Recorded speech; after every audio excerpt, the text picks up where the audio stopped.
a lot of people listening to this will be people thinking, well, my life's a bit of a mess. How do I get out of it? So I think your backstory would be a great place to start. Tell us about your upbringing and tell us about the road you probably should have been on. Yeah, yeah, and 100%, I completely resonate with everything that you said there, Paul. Um, yeah, I grew up in Derry here in Northern Ireland. I'm a child of the 80s. I'm the youngest of seven, so I was actually called the spoilt one in the house. Spoiled I one. was the spoilt one in the house. I'm the youngest of seven. I had a great upbringing. I loved, obviously, I grew up in a loving family. I grew up in a place called Galia, which is kind of on the outskirts of Derry City. Um, Went to school in St Bridget's. School was nothing. It just wasn't something that I felt inspired by. I couldn't really find what it was about. Didn't really get any interest from it. Wasn't interested in some of the stuff that they were teaching me. They were trying to put me into a box. Looking back with hindsight, it just wasn't something that I felt really interested in. But I was very heavily involved in sport. I loved playing football. Did a bit of boxing as well too. Boxing was a big thing in my family. But growing up through the 80s and the 90s in Northern Ireland at that time was like, it was pretty heavy at some stages.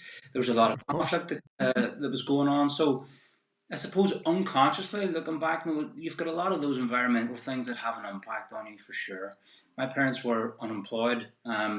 We lived on benefits. And again, those types of things had an impact on me, but not from a negative point of view. Because sometimes we can look back and blame this and blame that. That's not kind of my mindset at all. I look at those things and see how they've actually served me. The voids are often the things that actually shape who you are. The voids that will create the value for you in terms of you driving forward and creating what you want to create. So, yeah, I left school at 15, 16, Paul. Didn't really kind of know what I wanted to do and got stuck into kind of labouring. You name a job, I've probably done it. From being But just to interrupt your flow there, sorry, but one thing that jumps out there is I think you said both your parents were on unemployment benefit, but you said something to me that's really key. You said you grew up in a loving family, yeah, and when we talk about lack of privilege, we usually mean financial. And I think what I've discovered over the years is that I don't know if it's the lack of money in a household, but a lack of money maybe tends to lead to a mindset and behaviors and environment, and that's what's damaging. Where if you bring a child up in a household that doesn't have a lot of money, but you are teaching them values and they feel loved and cared for, now you're nurturing a human being that has so much more potential than their background might suggest. yeah. When you're a kid, you don't know any different anyway. You're in that environment. Yeah. Well, unless you're starving or you're being abused or something. Yeah, like if you look at the Maslow's hierarchy of needs, my needs were being met in that Your needs were being met. 100%. Yeah. Of course, You had a roof over your head, you were being cared for, loved. yeah, You just weren't wealthy. yeah. It wasn't down, and it wasn't like you were down and out. And Yeah. where I grew up, everybody else was the same. The only thing that I That was look back that was on, life. yeah, the only thing that I look back on with reflection was just, as you said, it was kind of the environment that I grew up around. So there were certain things now that I look at as an adult with my kids. I wouldn't want my kids to be growing up in and around. So, but again, it was different times, different period, different environment completely that I grew up in. Are you referring to the conflicts that would have been going on at that stage? Yeah, so you had a lot of those types of things that were going on. Yeah. Just, I think the overall energy almost that kind of Yeah. contributed to as well, for sure. Well, Northern Ireland had to have been a difficult place to be in the or to grow up in the 80s because I grew up in Southern Ireland, but there would have been that tension in the air, I imagine. Yeah, I suppose on a positive, not to get political, but on a positive note, I think it, people have largely forgotten about that at this stage. mm, And it wasn't that long ago, but people who didn't grow, I was born in the 60s, but still the people that didn't grow up around that, um, they have forgotten what an environment that was to grow up in and what it must be like and and the challenges that can bring to people. yeah, 100%. And some of the things that we normalized was just not normal. Some of the Yeah. things that Yeah. I grew up around, I'm glad that my kids don't grow up around. Like I actually had a Of course. conversation with I was on a podcast as a guest in Dublin a few weeks ago, and I had that conversation. And I remember one of my classmates was in. We were in primary six. He got caught in a bomb, and he went through years and years of facial reconstruction and surgery and all sorts. Him and his mum. And you were a kid. You were just like, oh, that kind of happened to him, and it was just Yeah. normalised. It wasn't normal at all. Yeah. So I think you have a lot of those things, Paul, that's probably going on at an unconscious level. You're not really fully aware of it. I think until you grow up, but those things shape you. Your environment shapes you. I love using James Clear's quote. He says, "Environment is the invisible hand that shapes human behaviour." So your environment a lot of the times will shape you. And as I said, it's not to look back and go, oh, "Woe me," or any of that sort of stuff. Um, I got what I needed in order for me to grow and move forward. But for years, definitely, I felt like I wasn't on the right path. Left school at 15, 16, didn't really have any clue about where I was going to go and what I was going to do. And the career that I got in myself into, for the want of a better word, was selling illegal goods around Northern Ireland. So selling counterfeit goods. And Great career choice. Yeah. so there was a lot of ducking and diving, and there was a lot of like just trying to fend for yourself. I moved out of home when I was young, and I was trying to create a life for myself, trying to feed myself, and trying to create a pound basically. And that led me down a few different paths, Paul. Yeah, for sure, 100%. So yeah, it wasn't straight laced, but finally we started making the right moves. So some of those, so obviously they went great paths to walk down, but walking down one of those paths, if I remember correctly, was ultimately what led you to a wake up call, a moment goes, I have to change. And what was that moment for you? Yeah, it was a car crash. So it was, I think it was maybe around 21, 22. I'd fallen into a pattern of just going out, partying, nightclubs, things like that. Just feeling lost, if I'm being totally honest. I didn't know who I was, what my purpose was, who I was supposed to be, what I was supposed to do. Um, and then one weekend I crashed my car head on into the wall, completely out of my mind. And I had no real recollection of getting into the car or even really anything before it. I had been partying for a couple of days. Um, and it was at 10:30 on a Saturday morning in the Brandywell in Derry, if anybody's familiar with it. And commotion ensued, just absolute commotion. I got out of the car. There was a guy there who, an angry onlooker, thought I was a joyrider. He came in and smashed me in the face and busted my head off the concrete. Got up, commotion, and I tried to get away. Now, in hindsight, after a bit of work, I've seen that not getting away was a massive benefit. The police arrested me, took me through me into a police cell, um, took me bloods, put me back into the cell again, and then they let me out that night. I woke up the next morning in my flat. I had a bottom floor flat in Galia, covered in blood, and asking myself the question, what happened? Like, what just happened? What's going on? What am I doing? Why am I in this pattern? Started asking myself those questions. Paul, I was as low as a snake's belly for weeks and weeks after. I'd lost my license, the job that I did have, I lost that, was back on the dole again, signing on the brew, and just fucking asking myself, where am I supposed to go here? What am I supposed to do? And the thing that I've always been interested in, and the thing that I've always done, was sport. I've always been involved in health and fitness, I've always been involved in sport. And for those short years, the period of those years, I'd fallen away from that. I'd fallen away from the thing that I've always really done. And we can talk about that as we go, the hierarchy of your values. And when you're not living by your own values, and when you're trying to be somebody else and you're trying to do something else, life has a way of getting you back on track again. And that event was that for me. It kind of got me back. Yeah, and it's interesting. It's interesting that you've reframed that, and you've realized what you benefited from that instant. But also, I'm picturing you that day waking up, lying in blood, and the police. You've spent the previous night in a prison cell, um, and you obviously a moment. There was a moment of awareness there where you began to go, "Hold a sec, my life isn't the shit here." Um, I think probably a lot of people get to that point and they feel sorry for themselves, or they go, I need to get another fix, or I need to, get a bottle of vodka or whatever. I need to do something but you chose to look at it, to kind of look yourself in the mirror and go, yes, you are on your knees here. Um, and because you looked at it, you were then able to ask the question of, well, how do I do something different? But it seems a lot of people get stuck in that loop. Yeah, for sure. And I'd love to say that that was the ultimate realization that I had at that time, but it wasn't. I It was wasn't. I was 22. I was just a kid, really, Yeah. looking back. But I knew that I had to change. I knew that I had to do something Mm, different, and I knew that what I was doing wasn't who I wanted to be. It wasn't where I wanted to mm, be. And the only thing that was like there at that time for me to get stuck into, this is the day before like coaches and mentors and YouTube and all those things. The only thing that I felt natural for me to do and get my head into was back into training again. So I joined mm, a local bodybuilding gym, and I got my head down, started training, started getting back into health and fitness, wanted to grow, and kind of got the bodybuilding bug.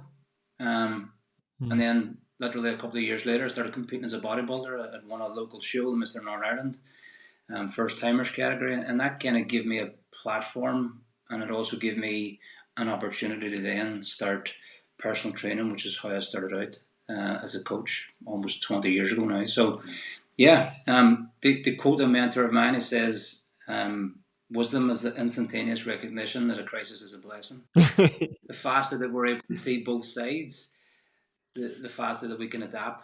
It took a bit of time for me, for sure. That has to be a DeMartini quote. It is, yeah, yeah.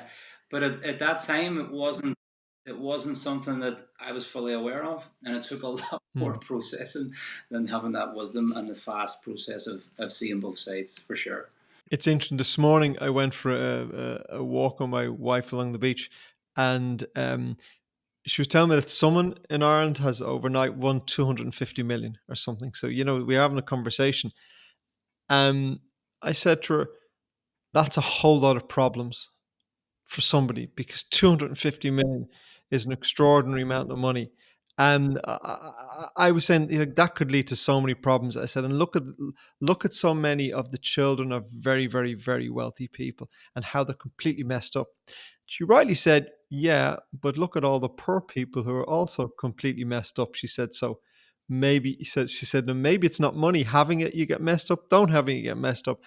And I thought about it for a moment. I said, yeah, I think it's purpose. Mm. I think that when you've never had money and you suddenly have 250 million or whatever, it's like, now if your purpose has just been getting out of bed and doing a job, well, now you've no purpose. So you lack purpose in life, and you look for the things you buy to fulfill it, and it won't. But the second thing is when someone lives in poverty and there's nothing they can do, they can't seem to get out of it. They lack purpose. And it sounds to me like what you found in the bodybuilding and in the fitness was you found a new purpose. You found something to focus on. Yeah, 100%. And even going back to like the Maslow's hierarchy of needs, if people are at the bottom rung, their purpose is to feed themselves. Their purpose is to put a roof over their head. Their purpose is that. That's what they're finding more of their purpose in, for sure. And what I found at that time was something that I actually loved and something that I was good at as a coach. So the bodybuilding gave me, I've talked about this before, it was almost like this tunnel vision. Nothing else mattered Mm, other than training, eating, sleeping, repeating, and that's all I cared mm, about. I got a job with the gym owner at the time, Dave Fox. He still owns that gym, Pro Gym. He gave me a job on there then, so I worked behind reception, and I was happy out. I was mm. quite content. I was doing something that I loved. I was getting to train, and I had focus, as you said. I had purpose and meaning to my days. And so many people, I think, are devoid of that, and it can cause a lot of internal conflict. It can cause a lot of self sabotage patterns, so called self sabotage patterns, destructive behaviors. But a lot of those things are nudges to get us back into alignment, to be who we're supposed to be, to live in the hierarchy of our values and get on the right track again. So, yeah, 100%. I think what I got mostly was meaning and purpose, for sure. And then the interesting thing also about purpose, I find, is that purpose, walks you down a road. That's my experience. It's not necessarily the end. So at that point in time, your purpose was the fitness. So obviously that began to lead you in a new direction, and that took you down the roads. So what came after? You continued working in gyms. You eventually got into setting up your own businesses. Yeah, so after that competition, which was around 2005, I started as a personal trainer, one-to-one personal trainer. And my books was kind of pretty full within a short space of time. Started getting really good results for people. I was driven. I could see that, right, I've got an opportunity here to actually create a career and a business. I started earning like decent money for the first time. So I was feeling, right, okay, I'm pretty motivated here, and I'm actually getting to do something that I really enjoy and love. Probably about a year or so after that, Paul, I created my first business, which was like a boot camp style gym, and it was the first of its kind in Derry. And then that kind of quickly exploded, and it started to grow. And we had different places and satellite places as well too. So the fitness scene and the fitness business began to grow pretty rapidly then, um, and that lasted right up to last year. So I had a fitness business right up until last year. Um, but probably over the last 6 or 7 years, Paul, I was really more interested in the mindset, psychology, human behaviour. And if I look back at that thread the whole way through, that's probably always been there. Because most of the stuff that I was looking at, and most of the books that I read, most of the things that I studied, yes, there was obviously nutrition and training and all those things, but it was always more so around why do we do the things that we do. I was more interested in that, Hmm. because I was more interested in why I was doing the things that I was doing, and looking to grow and evolve myself. Because I found that the more that I started to work on myself at different levels in my own business, I would maybe hit certain blocks. It was always about me. It was never about what was going on outside. If I wanted to excel and move even further forward, I just learned the process that I had to work on me first. So a lot of the studying that I've done in and around those areas was first and foremost for me to understand who I was and to work on myself. And when I started making those shifts and changes and seeing that, I was inspired to share that with others, inspired to coach other people doing that, and inspired to teach that as well too. So what did that work on yourself look like? How did that begin? What sort of work were you doing? In terms of coaching, Working on yourself. When you had that realization, I need to start working on myself, not just the fitness side of it. yeah. So it started first, Paul, with like books, reading different books, doing different courses, like hiring coaches and mentors. And then that kind of led more down into the path of being coached and starting to look at some of the unconscious patterns that kept repeating Mhm. themselves. Why was I doing this? Like, what were the things that I needed to address? What were some of the fears, the insecurities, the shames, the guilts, etc. And I was starting to work on a lot of that stuff over periods of time, starting to get myself aligned with what was really important for me, starting to get myself aligned with my values, and starting to um, getting clarity on what was actually really important for me, getting clarity on what I actually really wanted. So that was through, as I said, books, podcasts, coaches, mentors, and then courses and courses. I've done NLP, I've done breath work, hypnotherapy. I've studied a lot of those principles as well too. So yeah, I've taken elements of those. I became a breathwork facilitator and a breathwork coach. So all the things that a lot of the times I was interested in understanding and doing the bits and pieces for myself, I then went back and Mhm. started to become educated on and get qualified on, because I was like, right, okay, I could use this, I could use that, I could use this. And the more tools that I have, the more I'm able to take and use and implement with other people. So this is something I'm fond of talking about also, this idea of understanding our core values and this uniqueness we all have. Um, would you maybe talk a little about that, about how you came to the understanding and just how fundamental it is to how you position your life today? Yeah, for sure. I suppose I'll take it back then. 2016, my father had passed away, and someone had given me the book, The Breakthrough Experience by Dr. Demartini. I became familiar with Dr. Demartini through The Secret, like most people. Um, Yeah. Someone gave me that book, and then I started reading that book, and I wanted to know more. Probably around 2019, 2020, I started deep diving more into his work. And he speaks a lot about values, It's one of the Mhm. core principles that he has. It's central to everything he teaches, yeah. Yeah, 100%. And I did his master plan for life, and then I did the breakthrough experience as a course. And when I did the breakthrough experience, I was like, something shifted for me on that course. I was like, again, right, I want to know what that is. How do I take that? How do I Mhm. use that? How do I teach that? So I became a qualified facilitator. And then I became a qualified values facilitator through the DiMartini method also. So I'd say that John's work has probably had the biggest impact on me in terms of really using that as a tool to help other people. So he speaks about values, and a lot of the times in society, Paul, values comes under kind of like societal idealisms, morals, and Mhm. ethics. And his perspective on it is completely different because it's an internal look at what your life is demonstrating is actually really important for you. Because in society, and especially in business, people will fall under I need to be doing this, I should be doing that, I have to be doing this, etc. And it's more about understanding what does your life demonstrate.